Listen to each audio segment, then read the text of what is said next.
Before we start, if you're enjoying these conversations, please make sure that you like or subscribe to Cleaning Up. It really helps other people to find us.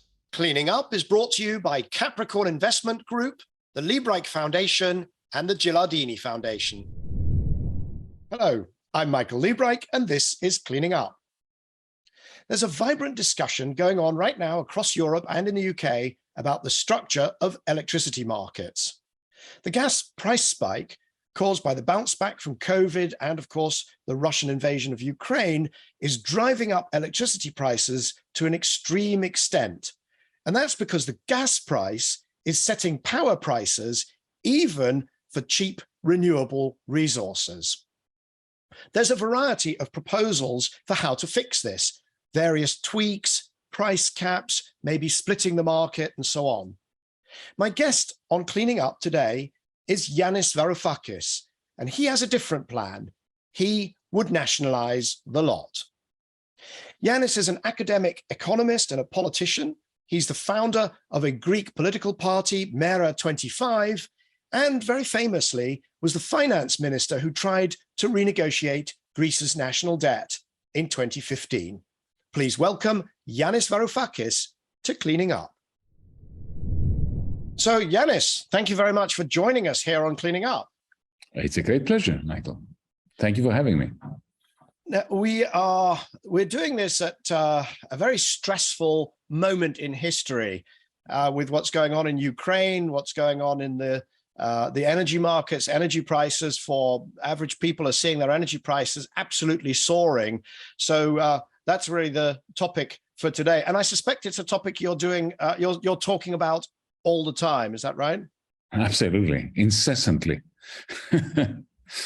Now, the most recent piece of yours that I read was in Project Syndicate, and you wrote a piece called, it had this very provocative title, Time to Blow Up Electricity Markets. Maybe we'll come onto the specifics of the blowing up of the electricity markets, but could you give us your overview of, we're going to start really on energy markets overall, and we can go into politics, macroeconomics, the electricity markets we'll definitely talk about, but give us your overview of the energy situation that we face now in Europe. The idea of electricity markets is a contradiction in terms. It always was. The simple reality is that it is a natural monopoly, and it can be nothing other than a natural monopoly. There is only one wire coming out of your wall, whether it's your home, your office, or your factory. We don't have, and we shouldn't have, 50, 60 different wires coming out of our walls, corresponding to 50 or 60 different companies that produce it and distribute it, because it would be highly inefficient. You imagine having 50 overlapping grids running through the land and the buildings and the urban areas. So there's a national monopoly. There's one wire, and then what happens is you have the government, the state, coming in, simulating a market, creating circumstances that, at the best of times, create a semblance of a marketplace of power generators and a marketplace of supposedly providers who buy in bulk electricity from the power generators. So you see, it used to be the case that the left and the right, we used to have, these interminable fights and debates regarding the efficiency of the market and whether the state should step in to regulate it. But when it comes to electricity, there can be no market unless the state creates a quasi-market, something that resembles a market. I always thought that this was madness, madness in action. And the depth and width of the madness becomes apparent when you have an energy crisis, when the costs of producing electricity skyrocket, at least partially when it comes to natural gas currently, or oil in the 1970s, or coal during an industrial dispute like back in the early 70s in Britain and then 1984 with the miners' strike. And now what we have is a situation where the wholesale and deep-seated irrationality of the notion of an electricity market is coming to the surface as a result of the escalation of the price of the the one fuel which provides the marginal cost of the pricing system, and that's natural gas. And of course, we've seen the price of natural gas soaring, and you're saying that it's that combined with this natural monopoly which is leading to the pain and that's felt on the utility bills. Yes, but if you look at the UK. The UK has done magnificently well, along with some other countries like Denmark, in installing renewables. So more than half of your electricity comes from renewables. So it shouldn't be affected at all by the price of natural gas. Why is it affected by the price of natural gas? Why is it that your electricity bills, even though 53%, if I'm not mistaken, of your electricity comes primarily from wind farms? Why is it that you have the same crisis that we have here in Greece, where we have a very much smaller penetration of renewables? The reason is because you have marginal cost pricing. Because Let me jump in there, because it was when you said marginal cost pricing. I mean, I'm an energy wonk, so I'm like, I immediately jump up. And the marginal cost pricing, just to explain, our audience are not, they're knowledgeable, but they're not technical. That means that the price of the kind of last unit of energy required to meet demand is the price that applies right across the whole supply. So even if it's cheap wind, cheap solar, cheap anything, cheap nuclear, or cheaper than the gas is driving the price. Now, why is that? What's that got to do with the fact that there's only one wire into the building? Well, I tell you what. Well, allow me to say it in my own more exaggerated terms, because sometimes exaggerating helps make a point. So imagine that you had 100 kilowatt hours produced in the United Kingdom, and 99 of them were free, zero cost. God was providing it for free. Wind was providing it for free, and one of them was produced by very expensive imported liquefied natural gas from Texas. Right? Okay, then all the 99 ones plus the one that is produced by LNG would be charged at a price reflecting the cost of the expensive Texan LNG. That's what marginal cost pricing is. Now, if you have a monopoly, or indeed a monopsonistic competitive market, that is a market with quite a lot of market power amongst those who are providing the good or the service, it's very natural, is it not, that the marginal cost, the most expensive, the cost of the final unit is going to be the price that applies for every unit. So if you and I were producing widgets, right, and every widget had a different cost. So the first few widgets that we produced cost us a lot of money, and so on and so forth. We would charge one price for every widget, but not every widget would provide us with the same price cost margin, because some of them would be cheaper to make than others.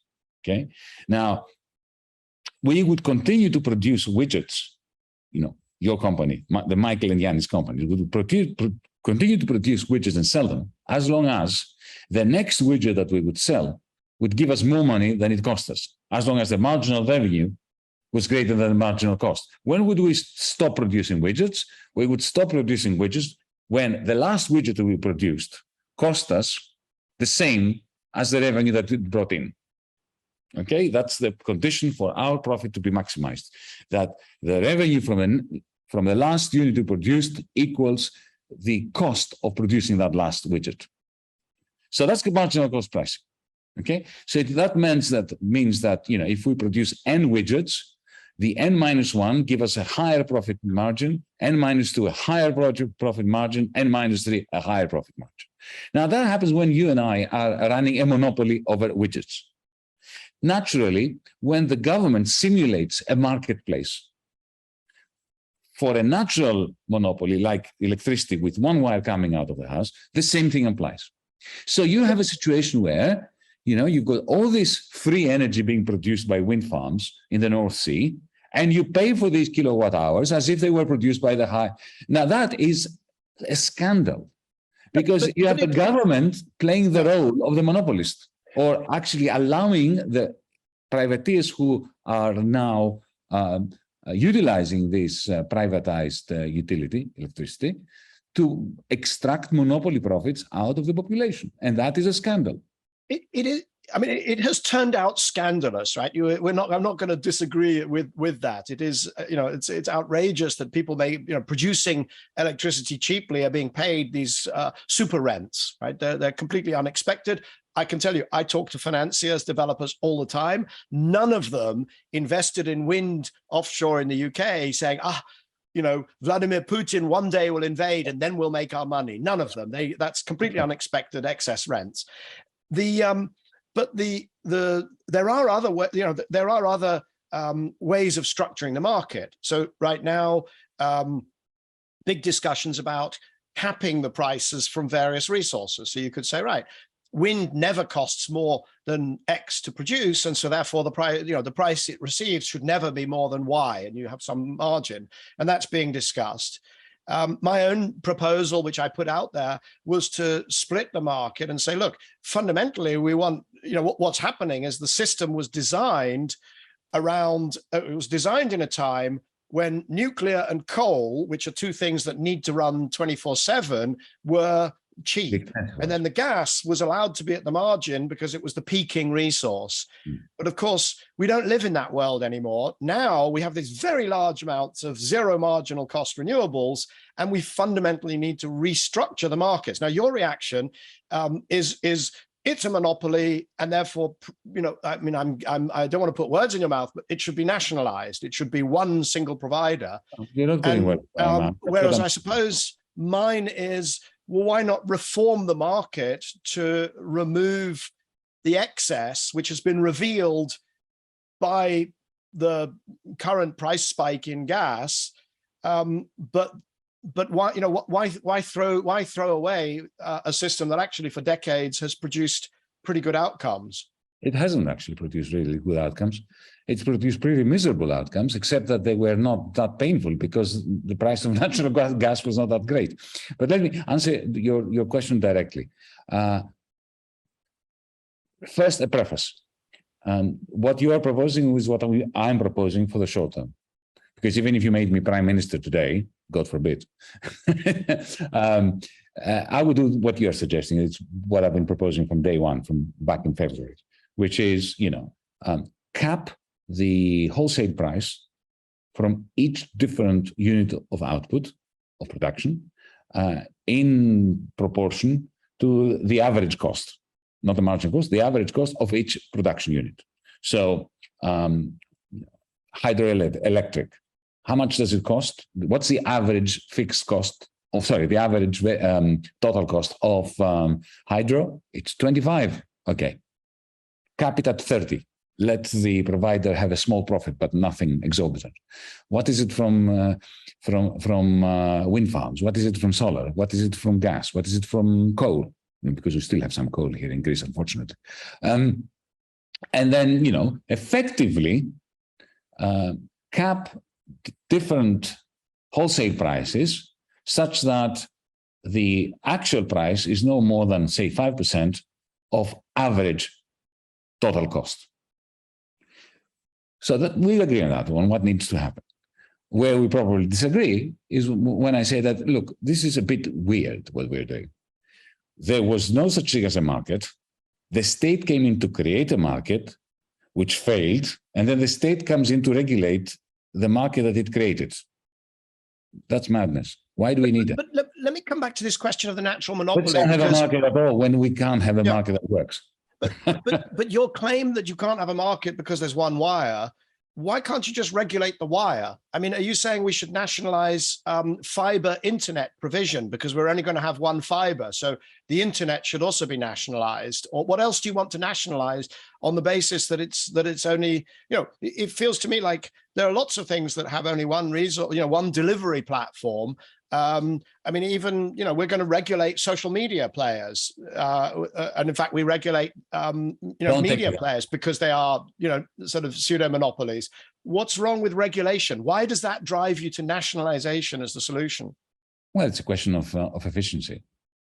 In the case of, look, there are some, I mean, you mentioned telephony and communications and optic fiber and so on. Well, firstly, it is perfectly possible to have multiple ways of connecting to the internet, not just optic fiber. And there are some, I mean, for instance, my home is connected to 3 different optic fibers, and there's no problem with that. It's not the same thing as electricity. Optic fibers are much thinner. They're much, you can even have wireless connections. You can't have that with electricity. Electricity is closer to water than it is to telephony and to the internet. So when it comes to water and electricity, I'm adamant about that only profiteering and profiteering companies have a vested interest in pretending that we can have a market or that we should have a market that is regulated. So, when it comes to social media, this is a big discussion. That do we want social media that is regulated or not? I happen to be more of a libertarian when it comes to that. I hate the social media that we have, but at the same time, I don't believe that the state stepping in and regulating them is the solution. So for me, it's horses for courses, if I may use. It's not a blanket. It's not a blanket sort of. It's some kind of natural monopoly or network monopoly, and therefore, but the thing is that the wire into the home that you're talking about. I mean, there's a transmission grid, distribution grid, and then the distribution grid goes into your home. But you go much further than that. You say the whole thing needs to be blown up, to use your words, even the generating side. So you would presumably applaud, Keir Starmer has come out in the UK and said he wants to have GB Energy, which will invest in energy generation. And presumably you would like it to own all of the energy generation. Is that right? I would, I would. And you know why? Because we have a very pressing task ahead, which is the transition to renewables, which is the transition to a different kind of network. We need very quickly to move away from the economies of scale, factory-based notion of power generation.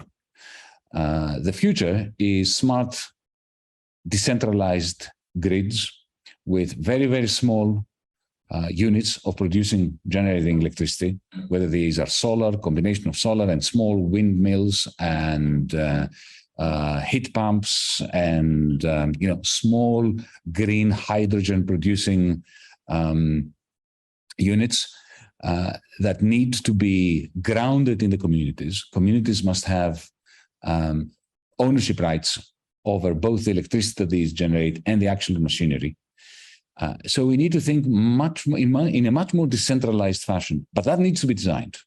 So instead of a market which is dominated in the end by the very large players that either enjoy exorbitant profits, rents effectively, or go bust and then they need to be bailed out all the time.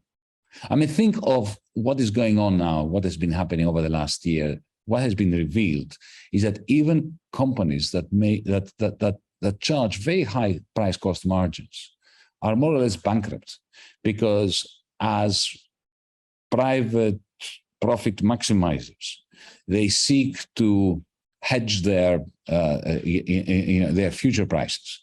So you have this absurd situation where you've got companies that make hefty rents being bankrupt at the same time, because they have borrowed so heavily in order to invest in derivatives that stabilize their long-term electricity prices.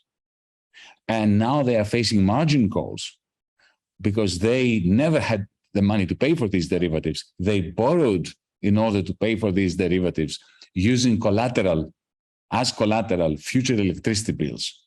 So, the market that the state has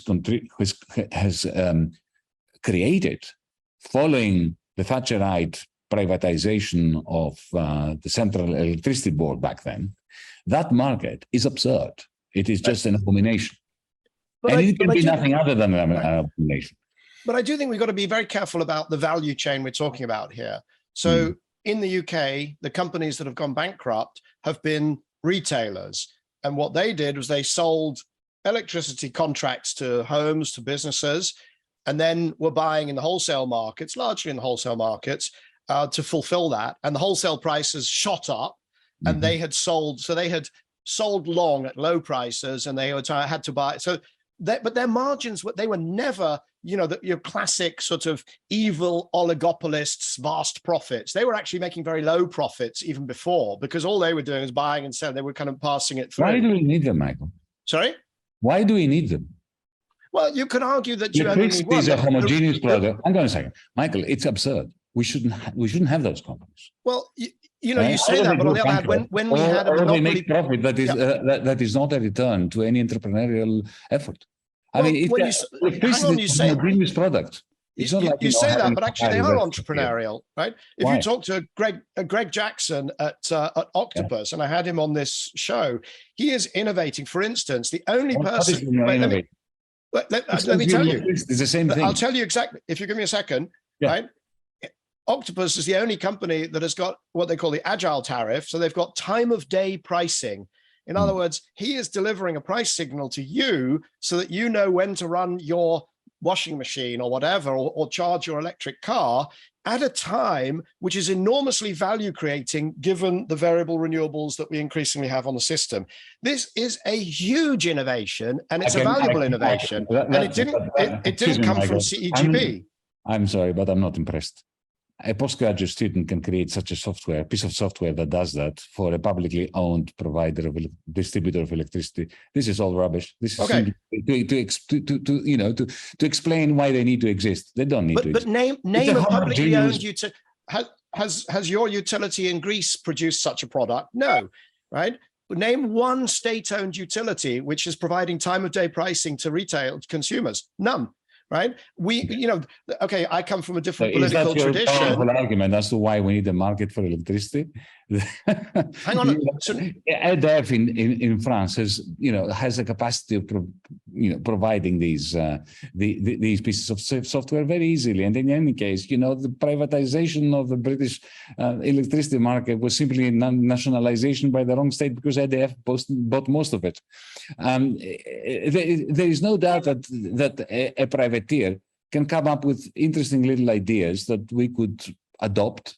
And I'm sure that private individuals have much to contribute to a decentralized but publicly owned, neighborhood-based, renewables heavy electricity grid. So let's move to the you've got the grid, the national grid, which is heavily regulated, natural monopoly. But let's go to the other end. The idea of I'm by the way a big fan of community-owned solar and wind and so on, and I've done lots over the decades to try to promote that. But there's a couple of things though. First of all, the bulk of renewables comes from vast offshore wind in Northern Europe and vast solar in Southern Europe, and combinations of those, and the community in no way has the capital access to produce those things. And I would argue, and I was on a call this morning with just listening in to a developer of a portfolio of renewables projects. The detailed work, even for a 20-30 megawatt solar project, the amount of detailed work that needs to be done to develop that project, to finance that project, to do all of the environmental assessments, to do this, to do that. The idea that either some nice kind of, ideal community, or that some vast state monopoly could do that detailed work across literally thousands and tens of thousands of projects. I mean, I find it, I don't know, how can I put it? I'm just not seeing it. Well, that's ideology for you. Your ideology is not allowing you to see it. What was the internet, Michael? What was the internet? The first internet, not internet Web 2. Oh, very easy, very simple. So the first internet was developed by, out of CERN. There was the technology. There was a backbone that came out of the academic community. And when it really took off? When there were thousands. I lived through this. This was part of my history, right? There were thousands and thousands of ISPs, private companies using risk capital to do crazy things like buy modems and buy phone lines. and market products to people who didn't understand them. That's the way it really happened. Well, I happen to be more or less your age too, so it's a shared history, but we may have different perspectives of the shared history. The point I'm making about Web 1, and let's see if we can find common ground on that, was that it was created by big state authorities like the Pentagon to begin with, right? And state funding and research, to which the JANET network, the Joint Academic Network, was fused, with public universities playing a significant role in this. And then you had an internet commons of privateers that was added, very much like you are describing it, that produced protocols that we still use today, like HTTP and SMTP and so on, that still used today, as a commons. Didn't charge a penny for it. So you have the combination of the state and the community working hand in hand. That was the best period of the internet until you had big tech taking over and effectively turning it into a dystopic internet, the one that we have today. That's my view. So the idea of public infrastructure, you're absolutely right. Local communities cannot create the technology which is necessary at a local level in order to maximize the benefits of the community and to connect to the broader network. I agree. This is why it needs to be publicly owned, with effectively opening it up to smart startups, companies that are that want to use this grid in order to try out their own technologies for maximizing the efficiency of local generation and so on. Create an ecosystem, but move well away from the model of the factory-like either nuclear power station or lignite or coal-fired power station, which is by construction an oligopolist's delight. So a publicly owned and run and planned and designed network, which gives space to small companies with very little market power to try out their expertise and try to gain in the short term from amass economic rents from genuine innovation. Innovation, however, that does not lead to them cornering a natural monopolistic market. So who is deciding prices in this world? Because you do have, you've got a grid at one end, you need to feed stuff in, and you need information to, you need information and electricity to flow across some sort of network, right? And so there's much that we do agree on. So it's clearly the role of the state to ensure that there is such a network, and it's the role of the state to ensure the protocols, both for the electricity and for the information. But who sets prices? So if you've got a battery in the in the Orkney Islands, or you've got a solar panel on my roof, which I don't think you want the state to own the solar panel. You're okay with private. Of course. I want to smile and call it rent seekers like me, but you're okay with private individuals owning resources. But who's going to set the price? How are the prices going? How are you going to allocate space on the network between all of these literally millions of different players? Each wants to feed in, each wants to take out, and so on. How do you allocate that? Well, the grid will have to have a base load to begin with. There has to be, they will have, at least during the transition period to full renewables, there have to be some base load stations. And those base load stations, meaning some stations that, what is your definition? What definition are you using? I mean, today you have, today, for instance, you have some large natural gas using facilities. You have nuclear stations. These are providing the base load to the system as we speak. Yanis, Greece has just done the first 5 hours with only renewables. Yeah. Now, yeah. I mean, I'm not sure. It's just the reason I jump on baseload is it's kind of everybody has a different definition. So you're postulating some In Greece, it's natural gas, hydro, and lignite. Yeah. These are the base load providers. Yeah. And as you said, it was actually, we did the whole 24 hours last week. A whole 24 hours. Congratulations. Very sunny days and very windy nights. Yeah. And a lot of hydro. To be fair, this is so in the UK, 12%. the national grid in the UK is targeting 2025 to be able to switch off all of the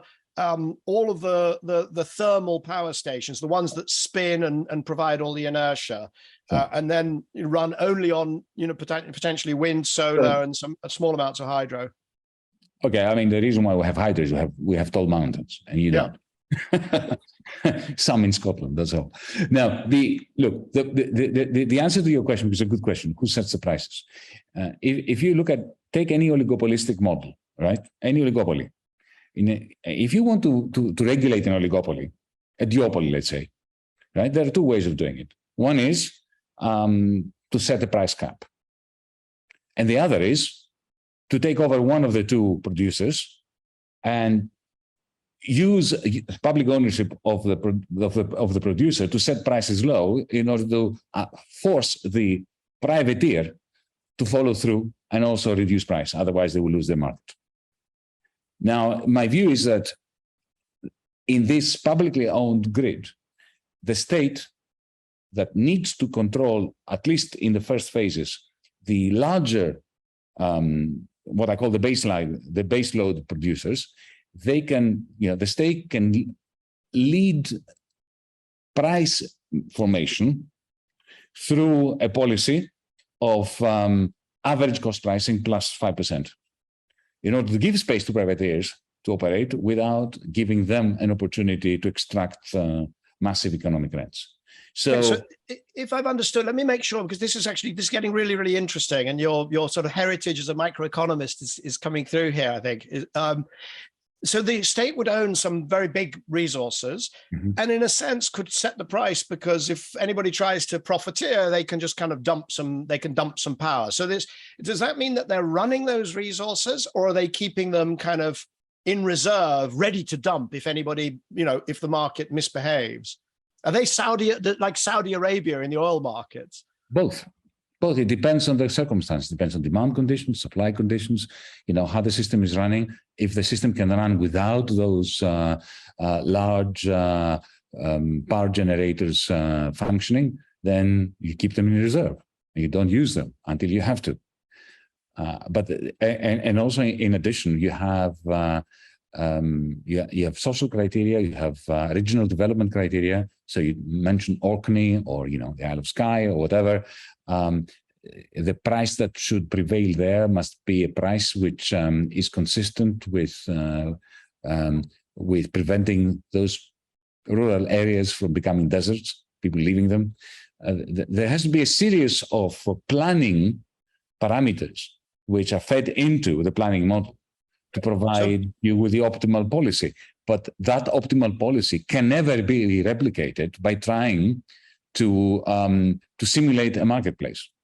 That was why could you not just have somebody, a private player who owns that resource, and you say, right, we want you to deliver deliver these services. It's either electricity or capacity that, we want you to sit there ready to provide. And, you've capped the price because the market, the marginal cost pricing has produced this, bad outcomes.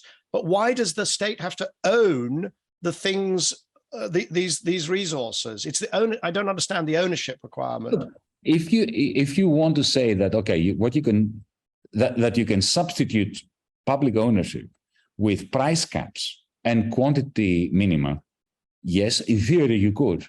But what happens if that company says, at the price you are setting for me and the minimum quantity you demand of me, I cannot function, I need a bailout? Well, what happens? Yeah. What happens there is, essentially what the government has been doing, and across all of Europe, is setting those quantities and then getting bids, and players have been coming in and bidding contracts for difference. Make some money, and then eventually look at Uniper. Look at Uniper in Germany. They had to be bailed out at huge cost to the taxpayer.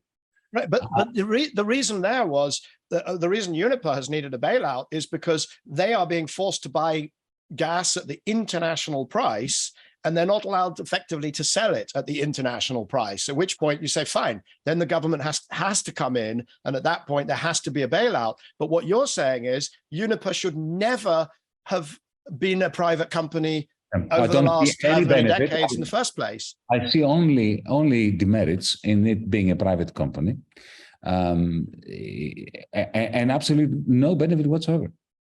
You're not going to tell me that Uniper was innovative in any particular way. It was simply scrounging off a publicly, or what should have been a publicly owned system. Look, the argument there for Uniper, which I actually want to move back onto something else, but the argument there is it attracted an enormous amount of capital, which the state then did not have to provide through the international bond and equity markets, and funded vast amounts of development of resources. And at the same time, it extracted huge rents from society that now are gone and finished. Well, and now Mr. Olaf Scholz has to find money that he doesn't have, but he will never be able to recoup the rents that Uniper has been extracting all these years. Well, I could rephrase that as, yes, they've paid a lot of people's pensions. But let's move back to one thing. I want to go back to the pricing question, because I did find that was fascinating, and I'm not sure we finished, because the markets are not just electricity.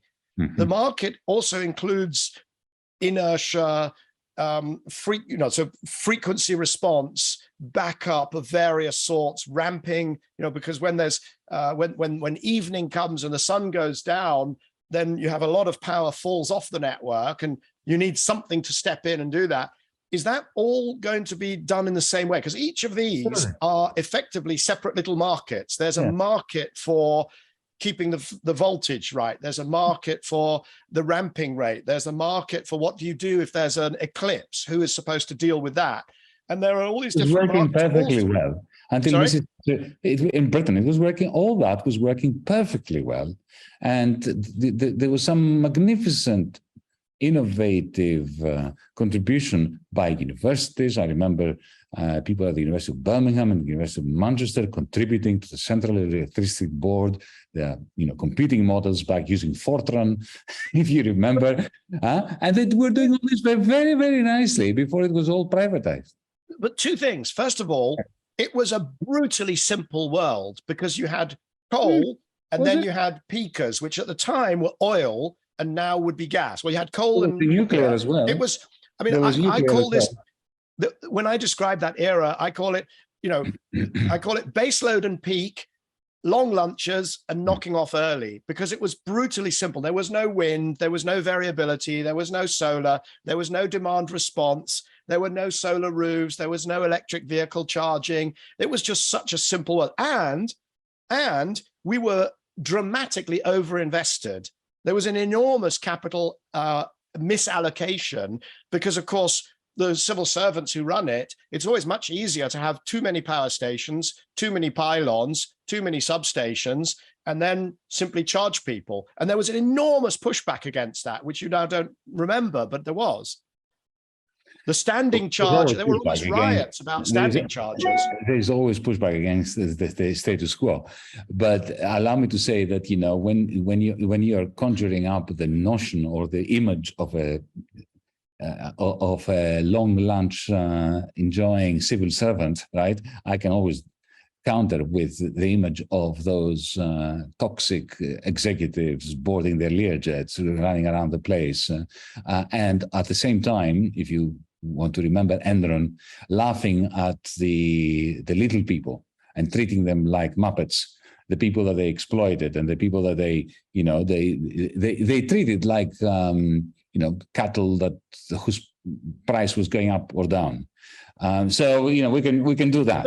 Yanis, but my point, just to be very, let me counter your main point is that complexity means that simulated markets work better.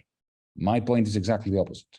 That greater complexity means that a centrally planned system, utilizing modern IT technologies, software in particular, and artificial intelligence, is far better placed than a marketplace which is made far more unstable primarily because of the speculation and the derivative trades that go hand in hand with every one of these sub-markets that we mentioned before.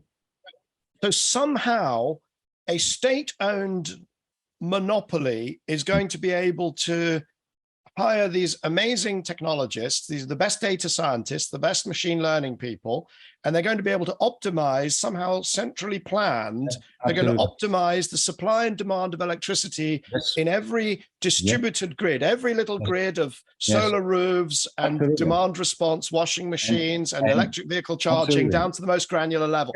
I mean, it's not an ideological position. Can I give you an example of such a magnificently functioning, centrally planned system?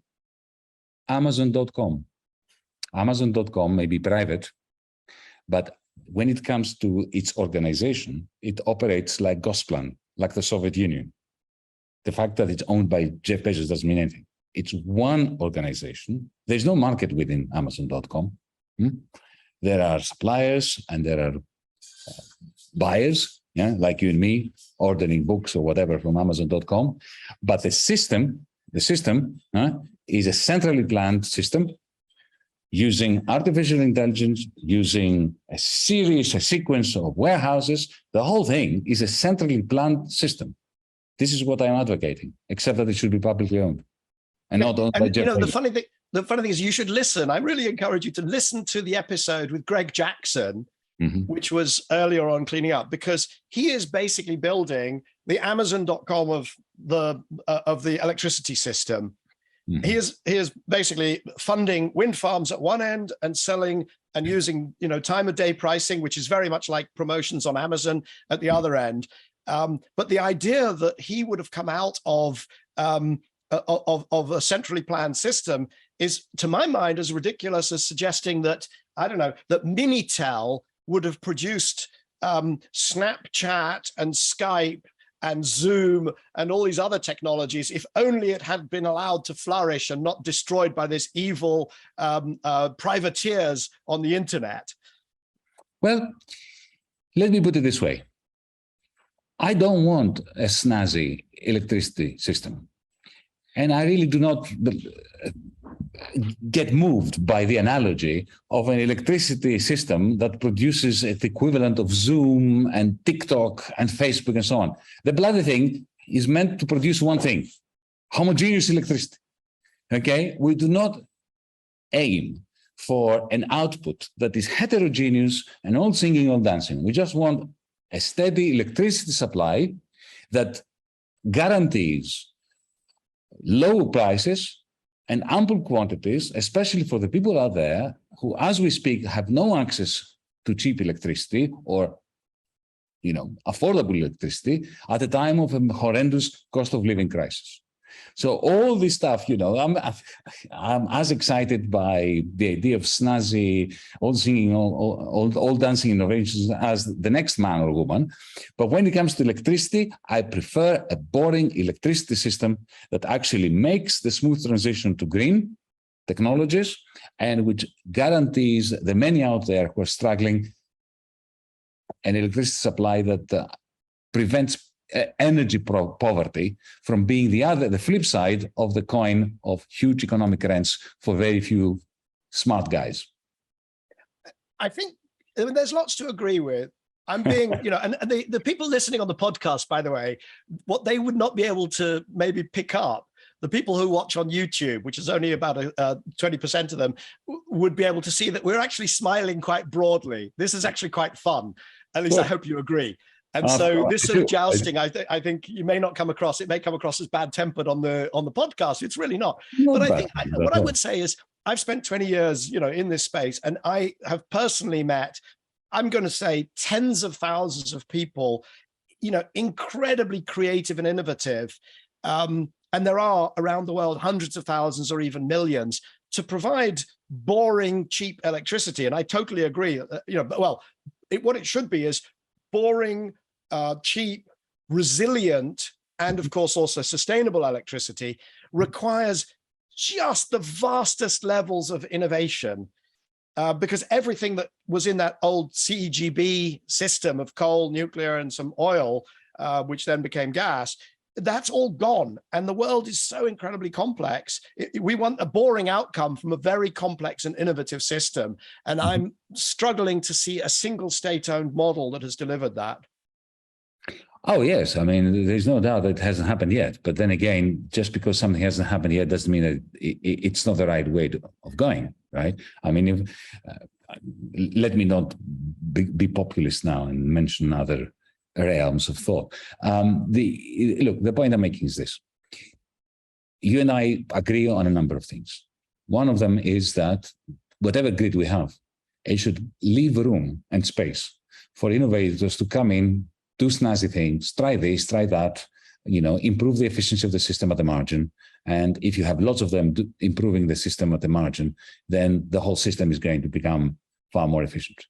The question is, who owns the large components of the system? Do you start with a system like we have now, and you try to regulate yourself towards some kind of social justice to begin with? The fact that there are people out there are paying huge prices for kilowatt hours that were produced very cheaply. Do you do this through regulating the market, or do you follow my cue, which is to say there shouldn't have been a market on these things? These things should be publicly owned. And then within that network, which is publicly owned, you have neighborhood systems, and you have privateers that are encouraged to come in and try their own luck with the system. They're given enough room in which to develop their own technologies and innovations. So it's in the end, Michael, I have no doubt that it boils down to ideology. I cannot prove that you're wrong, and you cannot prove that I'm wrong. But that's, these are all the big political questions are exactly like that. It's like, philosophy. A rationalist can never prove an empiricist wrong, and an empiricist can never prove a rationalist wrong. It's a fact of philosophy. Maybe we should run a poll, in parallel with this episode, and then we let the viewers decide. But what's fascinating to me is to me, this is also part of kind of the latest round of revolution versus reform. Herbert Marcuse versus Karl Popper. Do we need to kind of break what we've got, or can we, what gives the best outcomes? Is it breaking what we've got and build something new, or is it tweaking, modifying what we've got? And, I think, I'm clearly, you've called your article "Time to Blow Up Electricity," not time to reform them, which is kind of what I'm saying. Sure, that's the difference. I mean, Margaret Thatcher was a rebel in the sense that she blew up what existed. Yeah. Right? And I'm saying that what she created is now blowing itself up. And sticky plaster is not going to do it. And for me, regulation is sticky plaster. Yanis, I want to move on. Don't forget also, the whole thing about regulatory capture. It's easy to say that the state should regulate, but what is the state? The state is a bunch of bureaucrats and politicians, whose interests sometimes align with those of the regulated. I think if we got onto regulatory capture, and if we got onto corruption, and if we got onto vote buying, particularly in the US, I think you would find that there's probably not even a cigarette paper between us in terms of our concerns. But I wanted to use the final few minutes just to talk about the broader sort of political environment within which this is playing out. You founded your own political party. But it's unusual because you immediately were trying to create it as a pan-European movement, or a multi-country party, which is very ambitious. But you've also said that you don't give a damn if it fails. Mm-hmm. So, are you ambitious for it? Are you a trickster and a joker, or are you really trying to change the politics of Europe? well, whether I'm a trickster and joker is not for me to answer. It's for, the audience and for the wider public and the voters. Let's not forget the voters. Now, look, a preface first. Especially this country, which is bankrupt and small and has a tradition of corruption, the discussion we're having is not even interesting, because there are 5 oligarchs that own the electricity, power generation, and power distribution. And they are the same gentlemen who own all our television channels and every single newspaper. Need I say more? Do you see what I mean? The intellectual discussion like the one we're having is besides the point. It's, us together caring about efficiency versus the brute force of an oligarchy that cares only about owning everything. Now, I very much fear that this is a generalized situation these days in the European Union, across the European Union. Not as bad as it is in Greece, but the Greek disease is, as always, spreading across the continent. And unless we have a political movement that can speak to the minds and hearts of the Germans, the Austrians, the French, the Italians, the Spaniards, and the Greeks, since we are a European Union and we'll have a common directive regarding to the electricity markets and banking and all that, then politics is simply never going to succeed in overcoming the inertia and the brute force of business interests that are very much aligned and very much coordinated along cartel lines across Europe. So I strongly believe that if politics is going to be relevant in Europe, in the European Union, we need to develop transnational political parties. It's very hard to even. You're right. It's a tough ask, and we're starting a new political party now in Italy on the 12th of November. It's hard yak, as the Australians say. It's hard work, and it may fail. But it is my strong conviction that it's the only thing that can work. That nationally based political parties that issues manifestos to different national audiences and offer all sorts of things to them and all sorts of promises, which when they get into power, they cannot deliver because it's a transnational pan-European system and national governments can simply not find solutions that are good for Italy, but not good for Europe, good for Greece, but not good for Europe. So for me, to sum up, transnational pan-European political parties like the one we try to create is the last chance of democracy in Europe. May it fail? Of course it may fail. Do I care whether it fails? I care whether it fails or not. But the fact that there is a very strong probability that what we are trying to do is going to fail is no argument for not doing it. In that sense, I don't give a damn. So if I rephrase, or let me see if this is aligned, that this during the Brexit debate, there was always this question, the Remainers thought that Europe was democratic and the Leavers, of whom I was a sort of mild version of one, said it's not. And my view is that the EU is not democratic because there isn't a demos.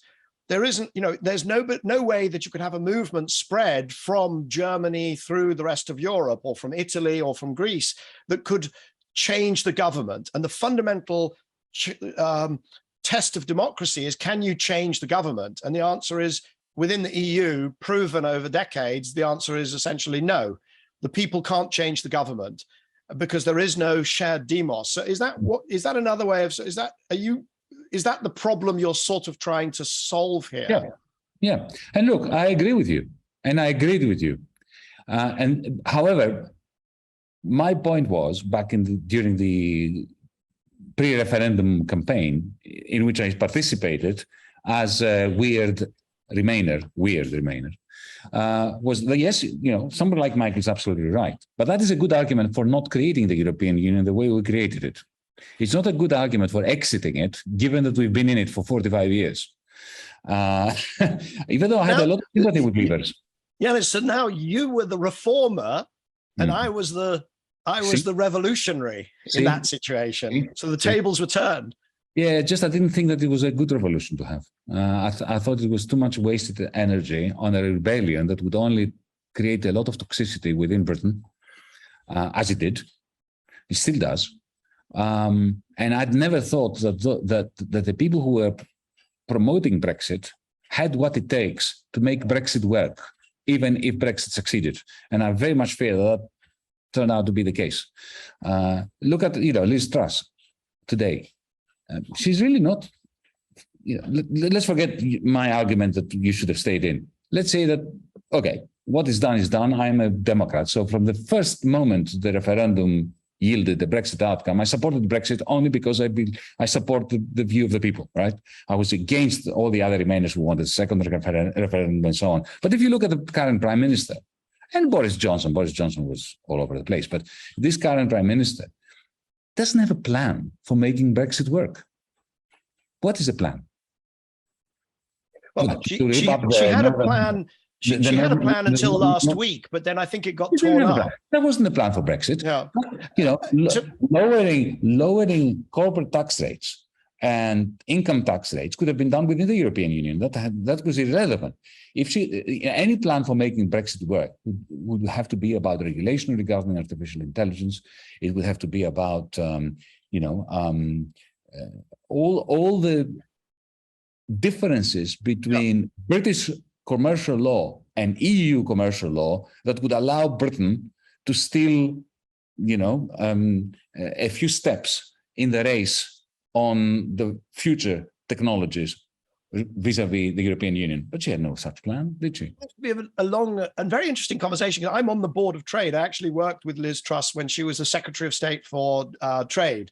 And I watched her as she rolled over the deals that people said couldn't be rolled over, as she did actually a digital trade deal with Singapore, the most advanced digital trade, in fact, the only digital trade deal in the world. So, there is something there, but I don't want to overtrade it because, we are where we are. But I wanted to ask you one final question because I promised you that I would get you out at the top of the hour. So DM, is that how you pronounce it? DM25. Mm-hmm.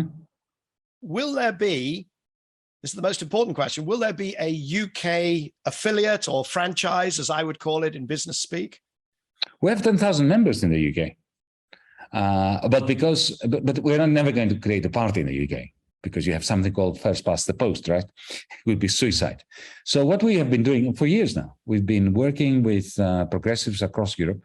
Across the UK. For instance, we launched a campaign that you may have heard of, but you'll see DM25 only in the small print, even though we launched it. Save Our NHS campaign. That's our campaign. That's a DM25 campaign in the UK. So we're very active in the UK. We've been active for a very long time. We have strong connections with people in the Labour Party. Caroline Lucas of the Brighton MP is a member of ours and a great friend of mine personally. We've been working with some people in the Liberal Democrats, with people in the SNP, with communities up in the north of England. But we're working at the grassroots level, nothing posh and nothing large scale because of your electoral system. Okay, very good. Well, the good news there is hopefully that brings you to the UK from time to time. And when you are here, if you want to tear into the areas where we disagree, or if you want to enjoy and explore the areas where we do agree, I'll be more than happy to do that over a glass of wine. It's a great pleasure talking to you, Yanis. Thank you very much. I really, truly enjoyed this, Michael. Very good. Thanks for joining us here on Cleaning Up. So that was Yanis Varoufakis, left-wing economist, firebrand, and politician who believes that the whole electricity system is a natural monopoly and should be nationalized. We'll be taking a week off next week, and we'll be back after the break with a very special guest. It's a great opportunity for you to catch up with some of the back catalogue of extraordinary guests that we've had here on Cleaning Up. So please join me in 2 weeks' time back here on Cleaning Up. Cleaning Up is brought to you by Capricorn Investment Group, the Liebreich Foundation, and the Gilardini Foundation.